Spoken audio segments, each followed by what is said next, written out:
Joe stood frozen in the doorway of the nursery, his hand gripping the frame so hard his knuckles turned white. What he was seeing couldn't be real. It just couldn't be. There, in the soft glow of the evening light streaming through the window, his son James, his silent, immobile James, was standing, actually standing on his own 2 feet. And Jake, his other son, was wobbling beside him, both tiny hands reaching toward the woman kneeling in front of them.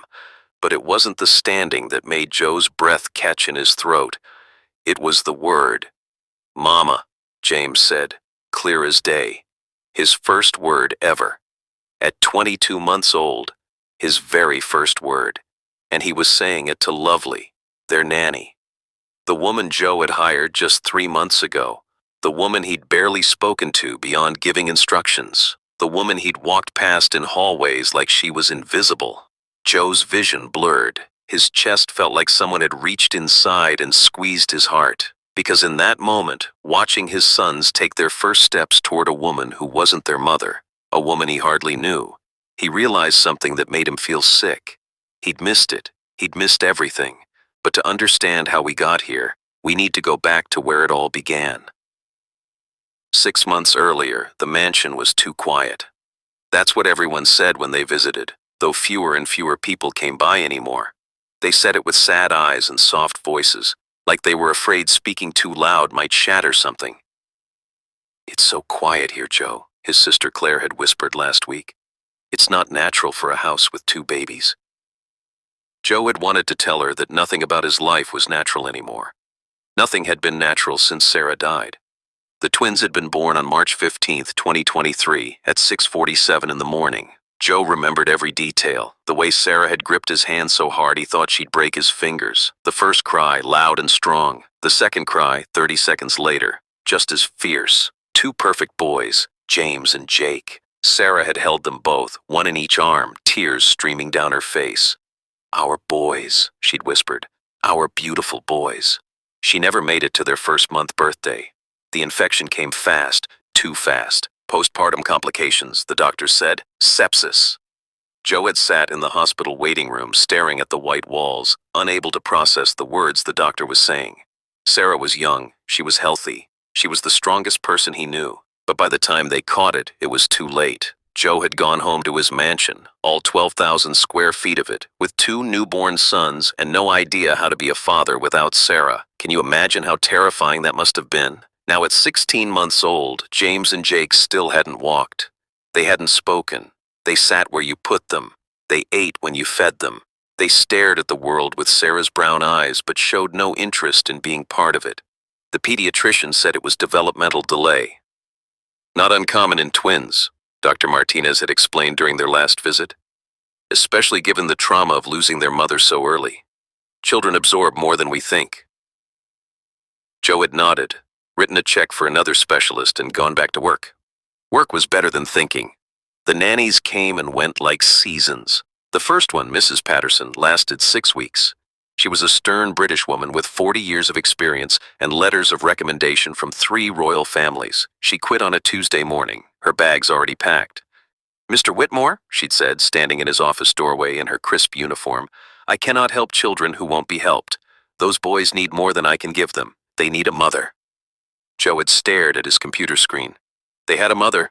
She's dead. Mrs. Patterson's expression had softened, but only slightly. "Nevertheless, I wish you luck, sir." The second nanny lasted 3 weeks. The third made it to 5 days. "They're like little ghosts," the third one had said, her voice shaking. "They just stare. It's not normal, Mr. Whitmore. I'm sorry, but I can't." Joe had stopped listening to their reasons. He'd just nod, wire their payment, and call the agency for another one. By June 2024, he'd gone through 7 nannies in 14 months. Little did they know the 8th one would change everything. Lovely Williams arrived on a Thursday morning in late June. Joe was on a conference call when Maria, his housekeeper, knocked on his office door. He waved her away irritably. He'd told everyone not to disturb him during the Tokyo merger call, but Maria persisted. "Mr. Whitmore," she said quietly but firmly, "the new nanny is here." Joe had forgotten. Again, he muted his microphone. "Just show her the nursery, the usual routine. I'll meet with her later."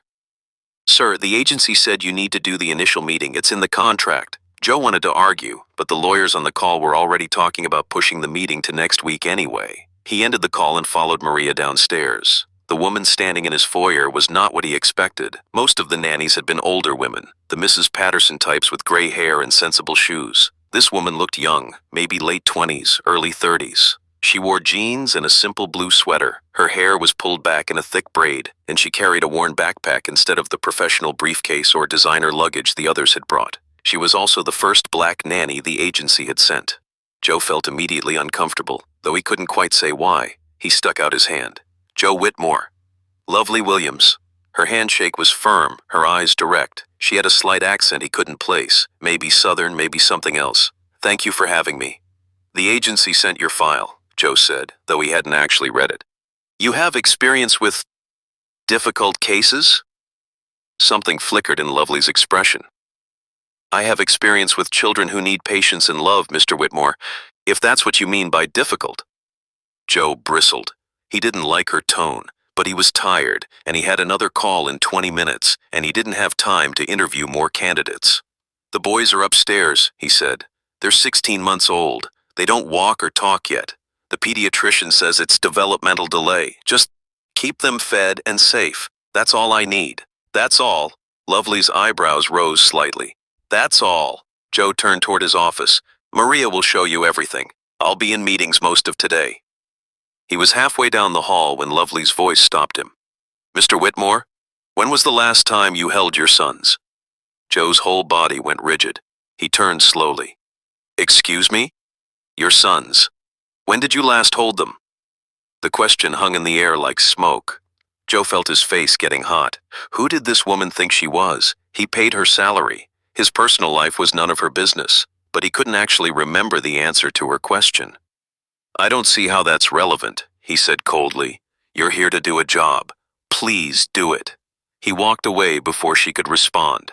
Wait, I need to tell you something crucial. That conversation would haunt Joe for months to come. For the first week, Joe barely saw Lovely. He left for the office at 6 in the morning and came home after the boys were asleep. When he did see her, it was only in passing, her carrying laundry up the stairs or sitting in the kitchen eating lunch while Maria cooked. She didn't try to talk to him again. She didn't ask questions. She just did her job. Except the house felt different. Joe couldn't put his finger on it at first.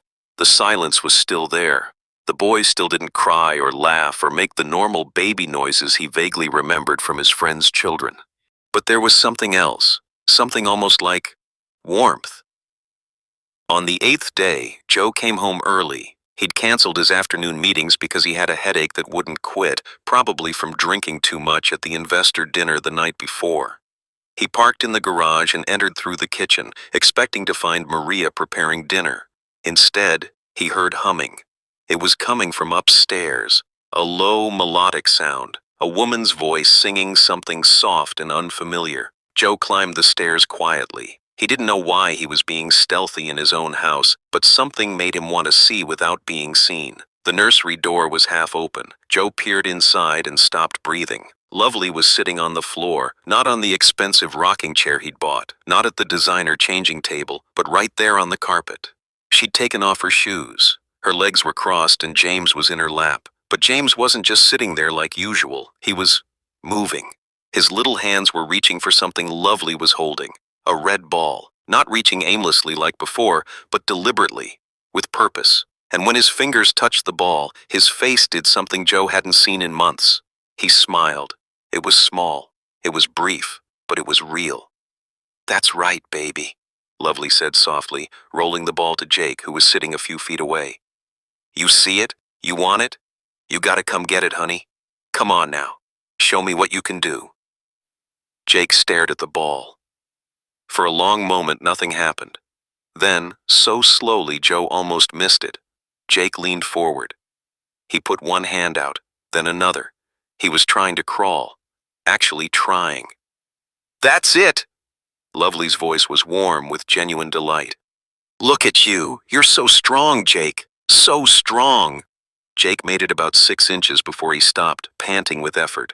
But Lovely was already celebrating like he'd run a marathon. She reached over and pulled him into her lap with James, both boys now nestled against her. "You both are so brave," she murmured, rocking them gently. "You're doing so good. Your mama would be so proud of you. So, so proud." Joe felt something crack inside his chest. What happened next still gives him chills.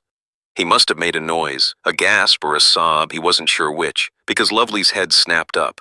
Her eyes met his through the crack in the door. For a second, they just stared at each other. Then Joe turned and walked away, his vision blurring, his breath coming too fast.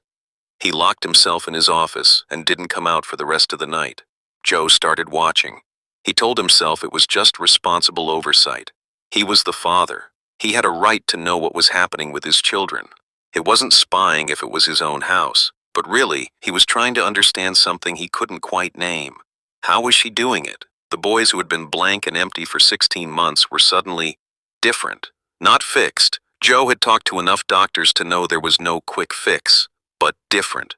Jake was trying to crawl now, not successfully yet, but trying. He'd roll onto his stomach and push with his little legs, getting frustrated when he couldn't quite coordinate his movements. And James was making sounds, not words, not yet, but babbling. "Ba-ba-ba," he'd say while Lovely fed him breakfast. "Da-da-da." Meaningless sounds, maybe, but they were sounds, from a child who'd been silent as a grave. Joe started coming home earlier. He'd tell himself it was to catch up on paperwork, to use the home office instead of staying downtown. But really, he'd sit in his office with the door cracked, listening. Lovely talked to the boys constantly, not baby talk exactly, but a running commentary on everything she did. "Now we're going to change your diaper, James. I know it's cold, but we've got to keep you clean and dry. That's how we stay healthy. There we go, all done. Don't you feel better?" "Jake, baby, I need you to eat your peas. I know they're not your favorite, but they make you big and strong. How about this? 1 bite of peas, then 1 bite of sweet potato. We'll trade off. Can you do that for me? Oh, look at that bird outside the window. See it? That's a cardinal. See how red it is? Red like your ball. Red like my sweater. Red." The twins might not respond, but Lovely never seemed discouraged. She just kept talking, kept engaging, kept treating them like they were fully present and understood everything. On day 12, Joe heard something that made him get up from his desk. "Come on, James. Come on, baby. You can do it. Look right here. Look at me." Joe moved to where he could see through the crack in the door. Lovely had James propped up against the sofa, standing. His little legs were shaking with effort, but he was upright. "You're standing!" Lovely laughed, pure joy in her voice. "Look at you standing. Oh, honey, you're so strong. Can you take a step, just one tiny step toward me?" She moved back about a foot, kneeling on the carpet with her arms out. James stared at her. His bottom lip trembled like he might cry. "It's okay," Lovely said gently. "It's okay to be scared. Everything new is scary at first, but I'm right here. I won't let you fall. You trust me?" For a long moment, nothing happened. Then James lifted one foot. He swayed dangerously. Lovely's arms tensed, ready to catch him, but she didn't reach forward. She didn't grab him. She let him try. James's foot came down. One step, just one tiny wobbling step. Then he sat down hard on his bottom, looking surprised. Lovely scooped him up, laughing and crying at the same time. "You did it! James, you took a step, your very first step. Oh, baby boy, I'm so proud of you." She was kissing his forehead, his cheeks, spinning him around while he made those babbling sounds that were almost like laughter. Joe had to grip the doorframe to stay standing. His son had taken his first step, and Joe hadn't been there. He'd been sitting 20 feet away in his office, hiding, listening, watching like a stranger. Actually, let me pause here because this detail is important. That was the moment Joe realized what he'd become. He'd turned into a ghost in his own house, while a woman he barely knew had become the only real presence in his children's lives. That night, Joe couldn't sleep.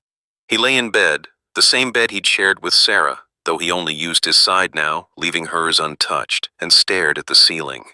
The house was quiet again, that deep 2 a.m. silence where you can hear your own heartbeat. What was he doing? He'd built an empire. Whitmore Industries was worth $3 billion. He employed 10,000 people across 6 countries. He'd turned his father's small investment firm into a global powerhouse by the time he was 35. But he couldn't figure out how to talk to his own sons. Joe got up and walked down the hall. He wasn't sure where he was going until he found himself outside the nursery door. The room was dark except for the small nightlight shaped like a moon. Joe stepped inside quietly. James and Jake were in their cribs, sleeping on their backs the way the books said was safest. Joe approached James's crib first. In the dim light, his son looked so much like Sarah it hurt. The same nose, the same curve to his eyebrows, the same little dimple in his left cheek. "I don't know how to do this," Joe whispered. "Your mom, she was supposed to be here. She was supposed to teach me. I don't know how to be your dad without her." James slept on, peaceful and unaware. Joe moved to Jake's crib. Jake was different. He had Joe's chin, Joe's ears, but his eyes were all Sarah. "I'm sorry," Joe said, his voice breaking. "I'm sorry I wasn't there today. I'm sorry I haven't been there for any of it." He reached down and very gently touched Jake's hand. The tiny fingers curled around Joe's thumb, an instinct even in sleep. "I don't know what to do," Joe whispered. "I don't know how to fix this. I don't know how to fix me." "Maybe you don't need to fix anything." Joe spun around. Lovely was standing in the doorway, wearing pajama pants and an old t-shirt. She must have heard him get up. "I'm sorry," Joe said automatically. "I didn't mean to wake you." "You didn't. I'm a light sleeper." She moved into the room, coming to stand beside him at the crib. "Been that way since I was little. My mama used to say I was part owl." They stood there in awkward silence for a moment. Then Joe said, "He took a step today." "I know. I was there." Lovely's voice was gentle, not accusing. "I saw. Through the door. I was—" Joe trailed off. "I don't know what I was doing." "You were scared," Lovely said simply. "That's okay. I'm not scared."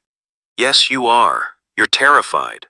She looked at him directly, those steady eyes seeing right through him. "You're scared that if you let yourself love them, you might lose them too, like you lost their mama." Joe felt like he'd been punched. "You don't know anything about—" "I know grief," Lovely interrupted. "I know what it does to people, how it makes you want to hide from anything that might hurt you again." She paused. "But Mr. Whitmore, those babies in those cribs, they're already here. You can't protect yourself from loving them by pretending they're not. You just end up losing them a different way." The words hit Joe like a freight train. He opened his mouth to argue, to defend himself, but nothing came out. Because she was right. In exactly 17 minutes, Joe's entire world would shift. "How do you do it?" Joe asked finally, his voice barely above a whisper. "How do you get them to respond? The other nannies couldn't. The doctors couldn't. But you, in less than 2 weeks..." Lovely smiled slightly. "I don't do anything special. I just show up. Every day. Consistent. Present. I don't expect them to perform or hit milestones or be anything other than who they are right now. I just love them where they're at. That simple? That simple. That hard." Lovely turned to look at the sleeping boys. Kids know when you're really there and when you're just going through motions. They know when you see them as a problem to solve or a person to love. Your boys, they've been waiting to see if the world is safe enough to step into. I'm just showing them it is. Joe felt something loosening in his chest, like a knot that had been pulled tight for months was finally starting to unravel. "I don't know if I can do what you do," he admitted. "You're their father. You don't have to do what I do. You just have to show up." Lovely moved toward the door, then paused. "Start small, Mr. Whitmore. Tomorrow morning, come have breakfast with them. Don't work. Don't check your phone. Just sit with your sons and eat breakfast. That's all." She left before Joe could respond. Joe stood in the nursery for a long time after she was gone, watching his sons sleep, trying to imagine what showing up might look like. The next morning, Joe did something he hadn't done in over a year. He came downstairs at 7:30 in sweatpants and a t-shirt, no suit jacket, no tie, no briefcase. Maria nearly dropped the eggs she was scrambling when she saw him. "Mr. Whitmore, is everything okay?" "I'm having breakfast with my sons," Joe said. The words felt strange in his mouth, like speaking a foreign language. Lovely was already in the kitchen, getting the boys settled in their high chairs. She glanced up when Joe entered, and something like approval flickered across her face. "Good morning," she said. "Morning." It was awkward at first. Joe sat at the table while Lovely prepared the boys' food, mashed banana and oatmeal for Jake, scrambled eggs cut into tiny pieces for James. Joe had no idea what his own sons ate for breakfast. He'd never asked.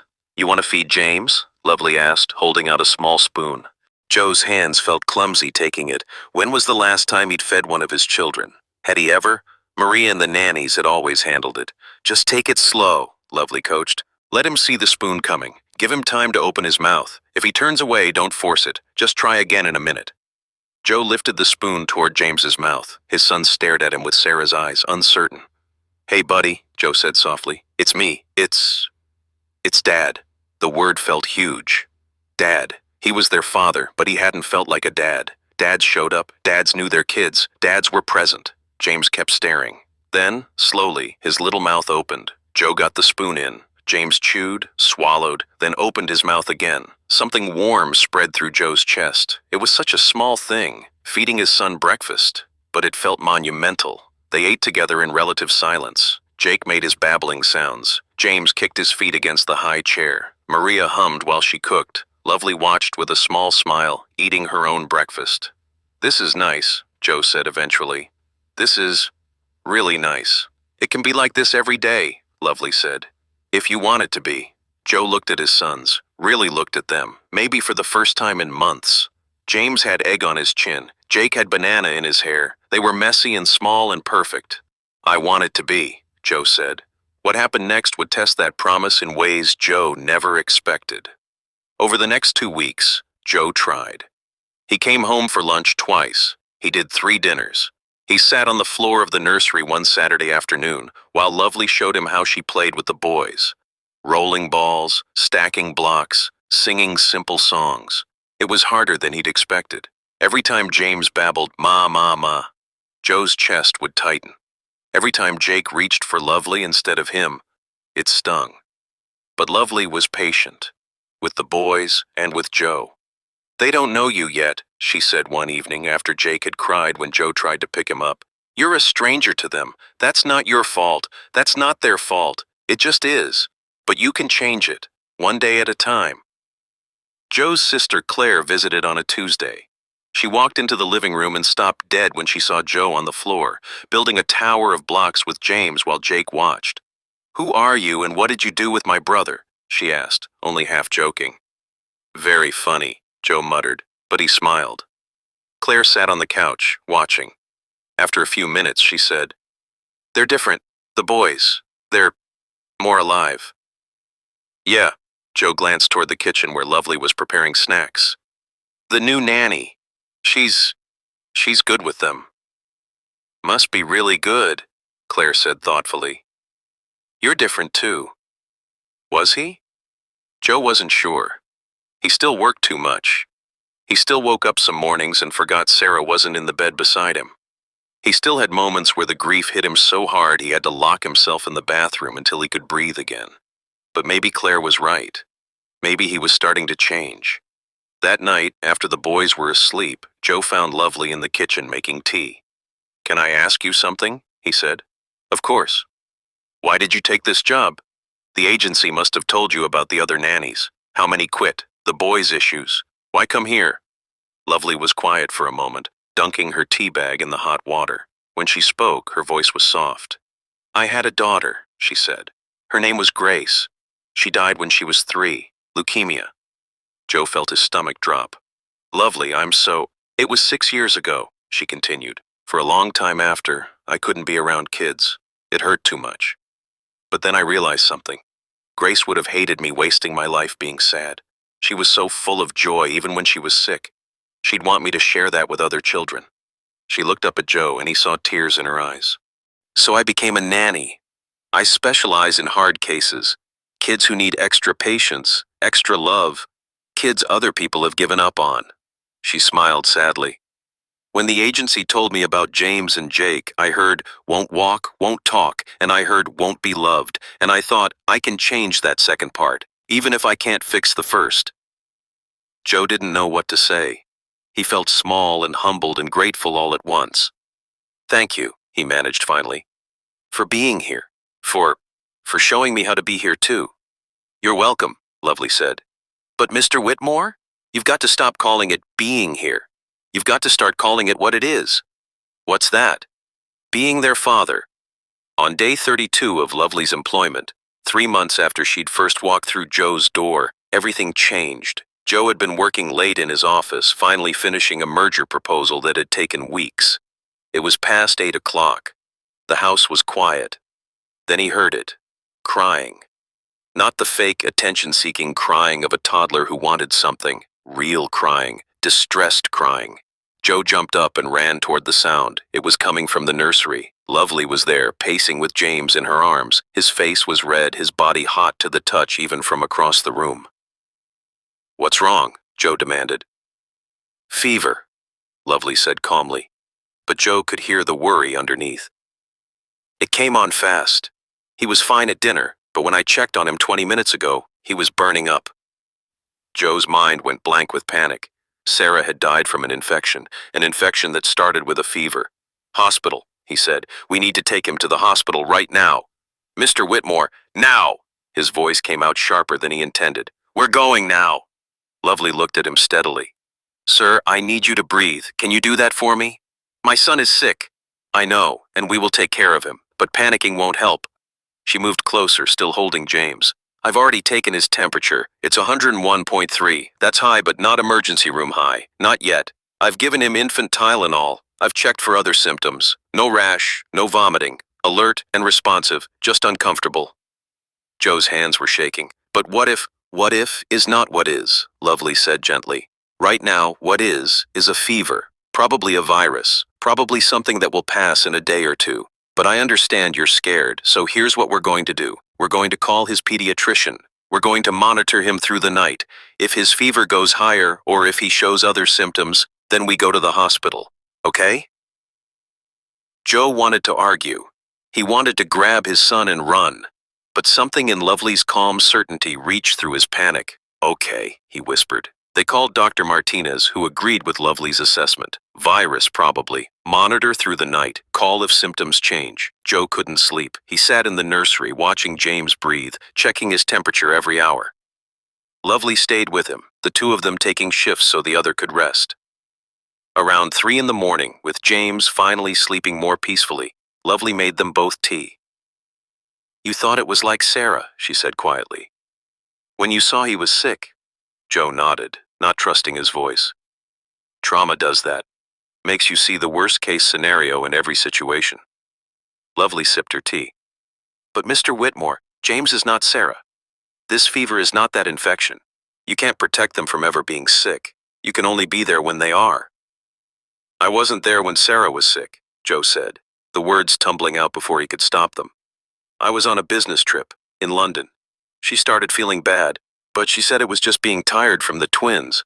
By the time I flew home, she was already in the ICU. His voice cracked.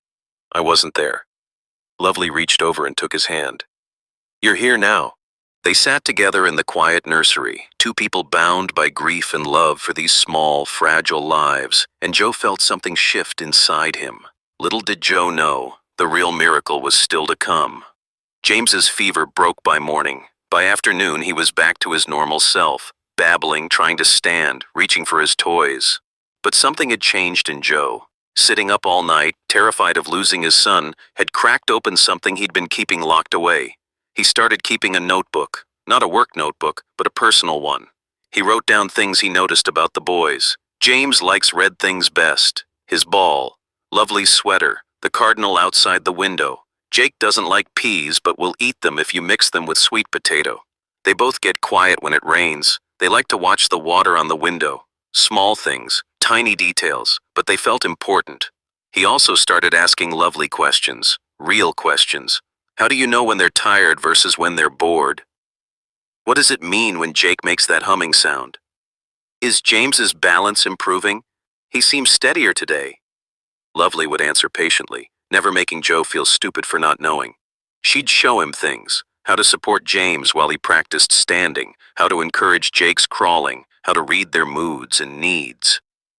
One Saturday, Lovely said, "I want to take them to the park today. Get them outside. Would you like to come?" Joe's first instinct was to say he had work, but he looked at his sons, at Lovely's hopeful expression, and heard himself say, "Yes, I'd like that." The park was crowded with families, kids running everywhere, parents chasing toddlers, dogs barking, music playing from someone's speakers, chaos. Joe hadn't been to a park in years. Lovely spread out a blanket on the grass and sat James and Jake on it. They looked around with wide eyes, overwhelmed by all the new sights and sounds. "It's a lot. Lovely said, seeing Joe's concern. But good a lot. They need to experience the world. Can't keep them in that quiet house forever. She pulled out some toys, but James and Jake seemed more interested in the grass. James kept touching it, pulling at the blades with his little fingers. Jake was staring at a butterfly that had landed nearby. They're experiencing, Lovely said. Just let them. Joe sat on the blanket and watched his sons discover grass and bugs and sunshine. It was such a simple thing, but he felt like he was seeing them for the first time. At one point, a ball rolled over from where some older kids were playing. Jake's eyes followed it, tracking the movement. Then he did something amazing. He leaned forward and started to crawl toward it. Not successfully, not gracefully. He made it maybe 2 feet before he stopped, panting, but he'd moved, on purpose, towards something he wanted. Joe's eyes filled with tears. Did you see that? He said to Lovely. He crawled! I saw.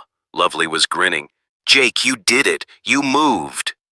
They celebrated right there in the park, 2 adults cheering for a baby who'd crawled 2 feet. Other parents probably thought they were crazy. Joe didn't care. That night, after the boys were asleep, Joe couldn't stop thinking about the park, about grass and butterflies and Jake crawling toward that ball. He'd been so focused on what the boys couldn't do, walk, talk, hit their milestones, that he'd missed what they could do. Wonder, explore, experience, grow, just not on anyone's timeline but their own. In exactly 3 days, Joe would witness something that would change everything he thought he knew. Joe started changing his schedule. Instead of leaving at 6 a.m., he left at 8, after having breakfast with the boys. Instead of working until 9 p.m., he came home at 6 for dinner. His assistant was confused. His business partners were annoyed. His sister was thrilled. You're becoming a real person again, Claire said during a visit. It's weird, but good weird. Joe also started spending time with Lovely. Not in a romantic way, nothing like that, but learning from her. She'd narrate what she was doing and why. See how James is rubbing his eyes?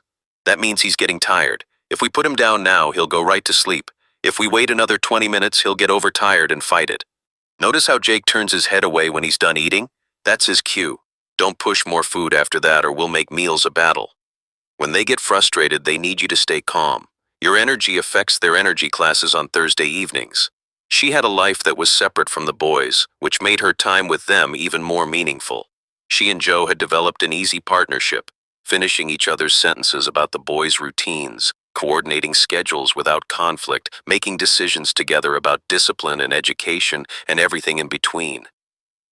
We're like the world's weirdest co-parents, Joe joked one evening. Nothing weird about it, Lovely said. Just different. Different can be good. In April, something unexpected happened. Joe met someone. Her name was Rachel. She was a consultant his company had hired for the CEO transition. Smart, funny, kind. They'd gone for coffee after a meeting, then dinner, then coffee again. Joe liked her, really liked her, but he didn't know how to navigate it. How do you date when you're co-parenting with someone you're not romantically involved with? How do you introduce a new person into an already complicated family dynamic? He talked to Lovely about it one night after the boys were asleep. I think I might want to ask her out, like officially. But I don't know if that's okay, or how that works with our situation. Lovely smiled. Joe, you're allowed to date. You're allowed to have a life. You're not betraying Sarah, and you're not betraying this family. But what about the boys? They're just getting used to how things are. The boys are resilient. They've already learned that family can look different than what they see on TV. If Rachel becomes part of your life, they'll adapt. And honestly, Lovely leaned forward. I think it would be good for them to see you happy. Really happy. What if she doesn't understand our situation? Then she's not the right person. Lovely's voice was firm. Anyone who's going to be in your life needs to understand that the boys come first and that I'm part of this family. If she can't accept that, then it wasn't meant to be. Joe felt a weight lift off his shoulders. When did you get so wise? I've always been wise. You just started listening. Joe asked Rachel out properly. He explained the situation, the twins, their history, Lovely's role in their lives. He was completely honest, expecting Rachel to run. Instead, she said, "That sounds complicated and beautiful. Tell me more." Over the next few months, Rachel slowly became part of their lives. She came to Sunday dinners. She played with the boys in the backyard. She talked to Lovely about everything from parenting philosophies to her favorite books. The boys liked her, not the instant attachment they'd had to Lovely. That was unique, but they warmed to her. James would show her his toys. Jake would climb in her lap during movie time, and Lovely genuinely liked her too. "She's good for you," Lovely told Joe one evening. "She makes you smile in a way I haven't seen before." "A different kind of smile," Joe said. "You make me smile because we're family. She makes me smile because I think I might be falling in love." "Then fall," Lovely said simply. "You deserve it." Can you imagine how rare this was? How many families could navigate this kind of complexity with grace? In June, a year after Lovely first arrived, they threw a party. Not for anyone's birthday, not for a holiday, just a celebration of who they'd become. The backyard was full of people, friends, family, neighbors, parents from the park, Lovely's book club. The twins ran around with other kids, shrieking and laughing, completely at ease. Claire pulled Joe aside at one point. "You know this is weird, right?" "I know. But it works. Somehow, impossibly, it works." She hugged him. "I'm proud of you, big brother. You figured it out." Joe watched Lovely teaching some kids how to do cartwheels, watched Rachel helping Maria set out food, watched his sons playing without fear or hesitation. "Yeah," he said. "I think I did." Later, as the sun was setting and people were starting to leave, Joe gathered everyone close for a toast. "A year ago," he said, holding up his glass, "this family didn't exist. Not really. I was lost. My sons were struggling. This house was empty, even though we lived in it." He looked at Lovely. "Then someone showed up who refused to let us stay that way. Someone who taught us how to be present, how to show up, how to love even when it's hard." He looked at Rachel. "And then someone else showed up and reminded me that moving forward doesn't mean leaving behind. That opening your heart again isn't betrayal. It's bravery." He looked at James and Jake, who were eating cookies and probably not listening to a word he said. "And these two guys taught me the most important lesson of all, that kids don't need perfect. They just need present. They need people who show up, who try, who love them even when they mess up." He raised his glass higher. "To chosen family, to complicated love, to the beautiful, messy, imperfect way we build our lives around the people who matter most." "To family!" everyone echoed. The boys, catching the excitement, raised their juice boxes. "Family!" they shouted. That night, after everyone had gone home and the boys were asleep, Joe, Lovely, and Rachel sat on the back porch. "This is nice," Rachel said, looking at the stars. "Exhausting, but nice." "Welcome to parenting," Lovely said, laughing. "Welcome to our chaos," Joe added. They sat in comfortable silence for a while. Then Rachel said, "Can I ask you guys something?" "Sure," Joe and Lovely said in unison, then laughed at the jinx. "How do you make it work, this co-parenting thing? Because from the outside, it looks impossible." Lovely and Joe looked at each other, having a silent conversation. "Honestly," Lovely said, "we just decided it was more important to make it work than to fight about how it should look. We set aside ego. We communicate. We put the boys first, always. And we respect each other," Joe added. "I respect what Lovely brings to their lives. She respects my role as their father. We don't compete. We collaborate. And it helps that we genuinely like each other," Lovely said. "We're friends, real friends. That matters." Rachel nodded slowly. "And you're okay with me being here? Really okay, because I don't want to disrupt what you've built." "You're not disrupting," Lovely said firmly. "You're adding. There's a difference. Love doesn't divide when you share it. It multiplies." Rachel's eyes got shiny. "That might be the most beautiful thing anyone's ever said to me." "Well, I am very wise," Lovely said with a grin. They laughed together, three people who'd found each other through grief and need and love, building something none of them could have imagined a year ago.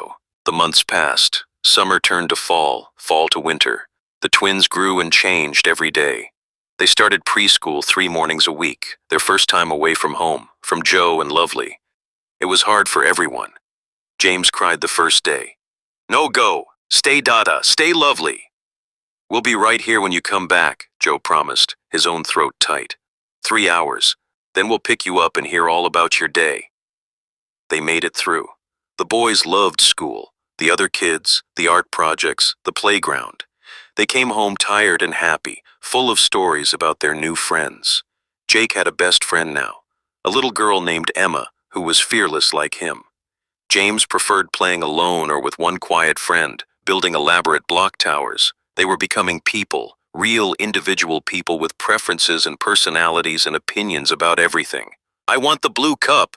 No, I read this book. My turn, my turn. They fought like siblings. They loved like siblings. They were everything brothers should be. On the twins' third birthday, Joe woke up early and went to their room. They were still asleep. Jake sprawled across his bed like a starfish. James curled up with his favorite blanket.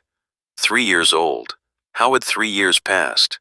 Joe sat on the floor between their beds just like he had a year ago and thought about everything that had changed. Sarah was still gone. That pain would never fully disappear. But it had transformed into something bearable, something that could coexist with joy. Lovely had become family in every way that mattered. She had her own life now, her pottery class and book club and friends, but she was still there every morning, still part of their daily rhythm. They'd found a balance that worked. She was neither employee nor mother, but something unique to their situation. Lovely was her title, and it fit perfectly. Rachel was part of their lives too. She and Joe had been dating for almost a year now. She'd met Sarah's parents, attended family dinners, been there for sick days and celebrations. The boys called her Rachel and loved her in their own way. Different from how they loved Lovely, different from how they loved Joe, but real and important. And Joe himself had changed most of all.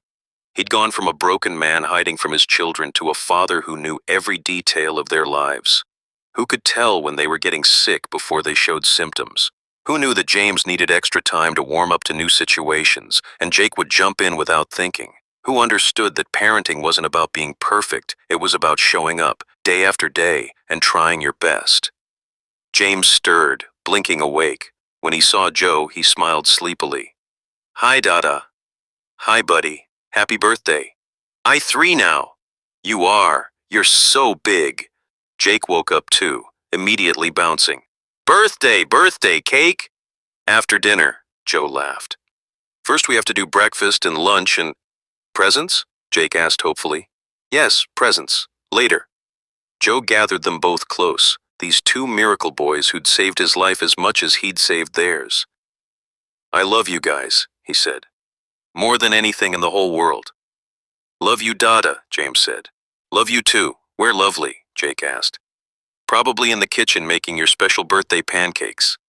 They raced downstairs, Joe following at a more reasonable pace. He found Lovely in the kitchen, wearing the apron the boys had made her for Christmas, covered in their handprints and the words, Lovely is the best, in Maria's handwriting. Rachel was there too, helping set the table. She'd stayed over last night, had been there when Joe woke up. It was becoming normal now, her presence in the house, in his life. Happy birthday, boys, Lovely called out, and the twins ran to hug her. Pancakes! Pancakes! As Joe watched his family, his complicated, unconventional, beautiful family, gather around the breakfast table, he felt something he hadn't felt in 3 years: peace. The birthday party that afternoon was bigger than last year's. More friends from preschool, more family, more chaos. The house was full of noise and laughter and joy. At one point, Joe found himself standing in the corner, just watching. Lovely was helping kids with a craft project.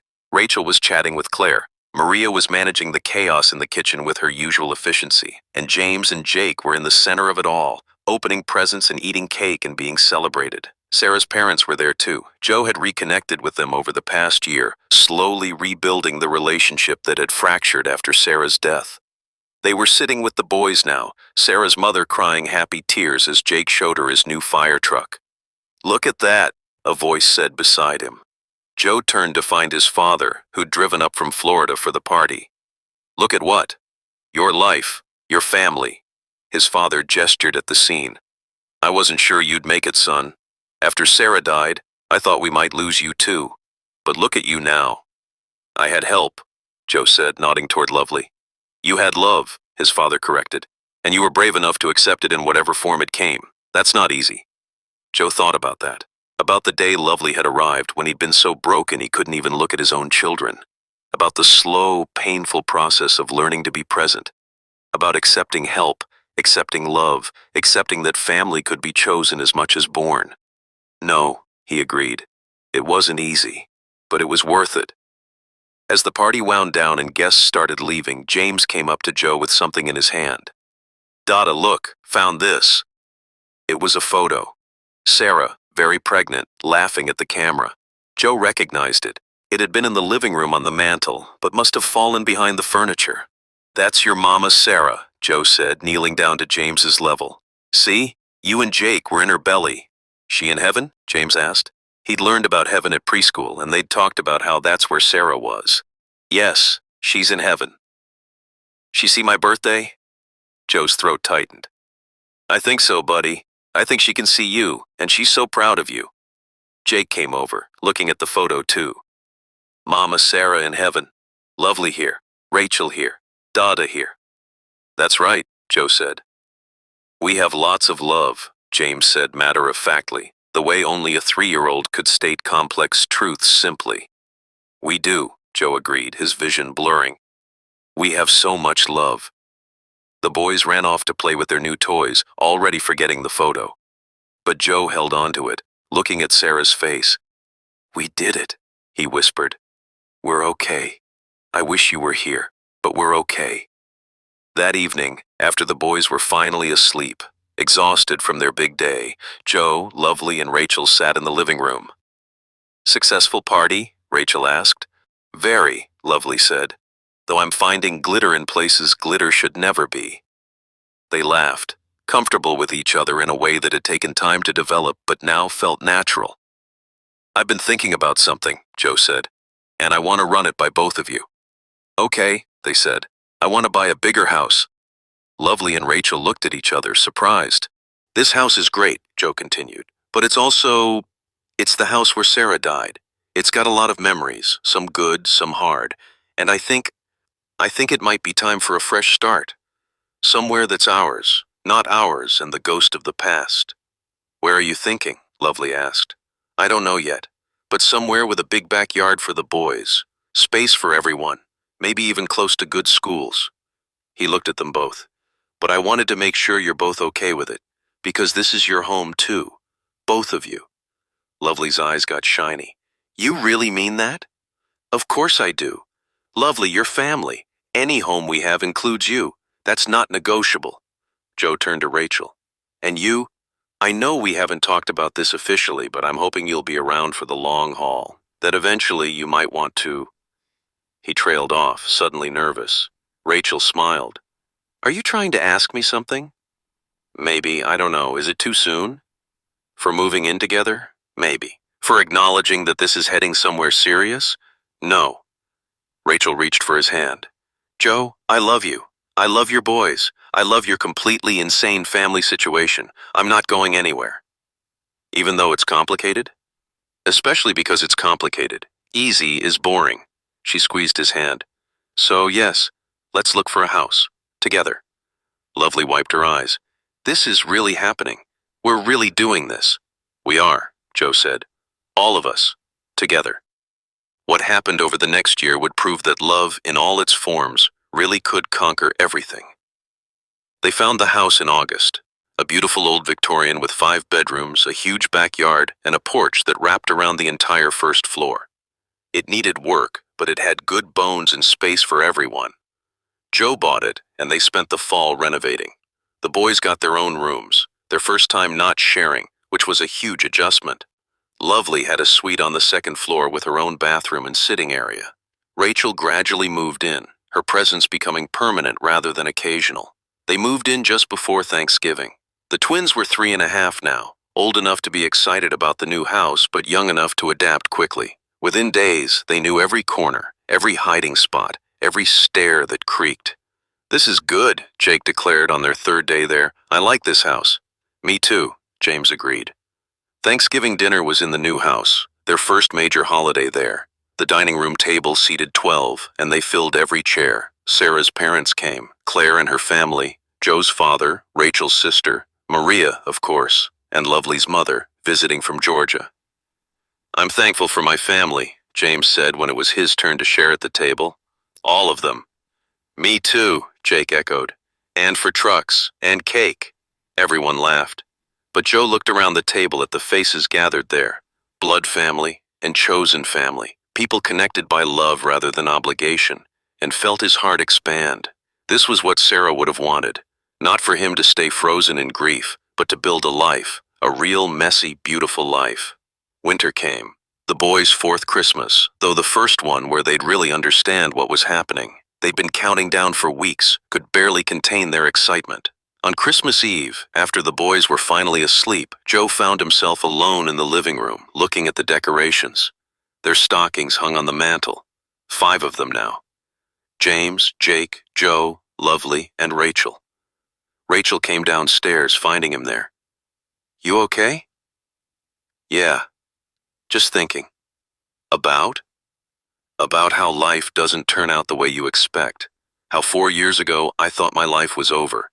And now," he gestured around the room, "now I have this." Rachel sat beside him on the couch, tucking herself against his side. "Do you still miss her, Sarah?" "Every day," Joe said honestly. "But it doesn't hurt the same way it used to. Now it's more like she's part of the foundation, part of what built this. Does that make sense?" "Perfect sense." They sat in the quiet, the Christmas tree lights twinkling, the house peaceful. "I'm going to ask her," Joe said suddenly. "Lovely. I want to make her guardianship permanent. Not just legal paperwork, but really official, like an adoption, but for adults. I want her to know she's stuck with us forever." Rachel smiled. "She'll cry. Probably. It's a beautiful idea, Joe." Joe waited until after Christmas, until the new year. On January 15th, 4 years to the day since Sarah died, he gathered everyone together. The boys were confused about why they were having a family meeting. Rachel knew what was coming. Lovely had no idea. 4 years ago today, Joe began, his voice steady, I lost my wife, the love of my life, the mother of my children. I thought that was the end of my story, the end of any kind of happiness. He looked at James and Jake. But it wasn't the end, because I had you two. And even though I couldn't see it then, you saved my life. He looked at Lovely. And then you came, and you saved all of us. You taught me how to be a father. You taught my sons how to trust and love and be in the world. You gave us life when we were just existing. Lovely's eyes were already filling with tears. So today, on this anniversary, I want to make something official. Joe pulled out papers, documents his lawyer had prepared. This is a permanency agreement. It states that you are part of this family forever, that the boys are yours to love and help raise, officially and legally, that if anything happens to me, they stay with you, that you have say in all major decisions about their lives, that you are, in every way that matters, their family. He held out the papers. Lovely Williams, will you officially be part of this family? Forever? Lovely was crying openly now. Yes, yes, of course yes. She took the papers with shaking hands. Rachel was crying too. Even Maria, watching from the kitchen doorway, was wiping her eyes. What happening? Jake asked, confused by all the emotion. We're making Lovely officially part of our family, Joe explained. Forever and ever. She already family, James said, like this was obvious. You're right, Joe said, laughing through his own tears. But now it's official. The boys ran to Lovely, hugging her legs. She scooped them up, holding them close. I love you, boys, she said. I love you so much. Love you, Lovely, they chorused. Joe looked at Rachel, who mouthed, I love you. He mouthed it back. This family they'd built, impossible and unconventional and perfect, was now official. 5 years later, Jake and James were 8 years old now. They were in 3rd grade, both thriving in different ways. James was quiet, studious, loved reading and science. Jake was energetic, creative, excelled at sports and art. They looked more like Joe every year, but they both had Sarah's smile. And they both had Lovely's kindness, her patience, her ability to see the good in people. Joe and Rachel had gotten married 2 years ago, a small ceremony in the backyard of their house, with the boys as ring bearers and Lovely as the officiator. She'd gotten ordained online specifically for the wedding. It had been perfect. Lovely still lived with them, in her suite on the 2nd floor. She'd started dating someone herself, a man named Marcus she'd met at her book club. The boys loved him, but they'd made it clear. Lovely belonged to them first. You can have a boyfriend, Jake had told Marcus seriously at their first meeting, but Lovely is ours. Marcus had laughed and agreed. Joe had stepped back even further from work. He consulted occasionally, but mostly he was just Dad. He coached Jake's soccer team. He helped James with his science projects. He attended every school event, every concert, every moment that mattered. He'd learned that being present was the greatest gift he could give. On a Saturday morning in early spring, Joe woke up to chaos. Jake and James were fighting about something, whose turn it was for the shower probably. Rachel was already up making coffee. Lovely's door was closed, which meant she'd had a late night with Marcus. Normal. Beautifully, perfectly normal. Joe got up and went to referee the bathroom battle. By the time he got it sorted, Rachel had breakfast ready. The boys came downstairs, still bickering but not seriously. "Morning, Dad," James said, grabbing toast. "Morning, loser," Jake added affectionately to his brother. "Jake, we don't call each other names," Rachel reminded him gently. "Sorry, morning, nerd." "That's not better," Joe said, but he was smiling. Lovely came down eventually, looking tired but happy. "Marcus says hi to everyone." "When are we meeting as kids?" James asked. Marcus had 2 teenagers from a previous marriage. "Soon," Lovely said. "We're taking it slow." "You've been dating for like a year," Jake pointed out. "That's not slow." "It is when you're old," Lovely teased. After breakfast, they had various activities. James had a library program, Jake had soccer practice, Rachel had a yoga class, Lovely was meeting Marcus for lunch. The usual weekend shuffle. As they were all heading out to their separate activities, James stopped. "Hey, Dad." "Yeah, buddy?" "Can we go visit Mama Sarah's grave today? It's been a while." Joe felt his chest tighten, but in a good way. "Of course. We'll go this afternoon, all of us." "Cool." James ran to catch up with Jake. Joe looked at Rachel and Lovely. "You okay with that?" "Of course," they said together. That afternoon they all went to the cemetery. Joe, Rachel, Lovely, and the boys. It was a beautiful spring day, warm with flowers blooming everywhere. The boys knelt by Sarah's headstone, placing flowers they'd picked from the garden at home. "Hi, Mama Sarah," Jake said. "It's us. We're 8 now. We're in 3rd grade. I like science," James added. "And Jake likes soccer. We're doing good." They told her about their lives, these 2 boys who'd never really known her but loved her anyway because of the stories they'd been told. Joe listened, his arm around Rachel, Lovely standing close by. This patchwork family they'd created, honoring the woman who'd started it all. "We miss you," James said finally. "But we're okay.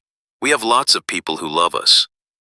Like Dad and Rachel and Lovely and Auntie Claire and Maria and Grandma and Grandpa and—" Jake started listing everyone. "We're very lucky," James interrupted.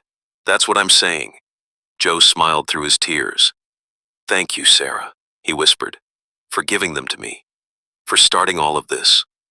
The wind blew gently, rustling the trees, and Joe could almost feel her there, approving of the life they'd built, the family they'd become. That evening, after the boys were in bed, Joe, Rachel, and Lovely sat on the back porch like they did most nights. "I was thinking," Lovely said, "about how if someone had told me 5 years ago that I'd be here living this life, I wouldn't have believed them." "Me either," Rachel said. "This whole situation is so unlikely." "But it works," Joe said. "Against all odds, it works." "Because we make it work," Lovely corrected. "Because we chose each other. Every day we choose this family." "To chosen family," Rachel said, raising her glass of wine. "To showing up," Joe added. "To love in all its forms," Lovely finished. They clinked glasses, 3 people bound by their love for 2 boys, sitting under the stars, grateful for the beautiful, messy, imperfect life they'd built together. Inside, James and Jake slept peacefully, surrounded by more love than most children ever know. They had a father who'd learned to be present, a stepmother who chose them, a Lovely who'd saved them all. They had a complicated family tree, one that couldn't be drawn in simple lines, but it was theirs, and it was perfect. Thank you so much for watching this video. Please always check back to watch more interesting videos like this.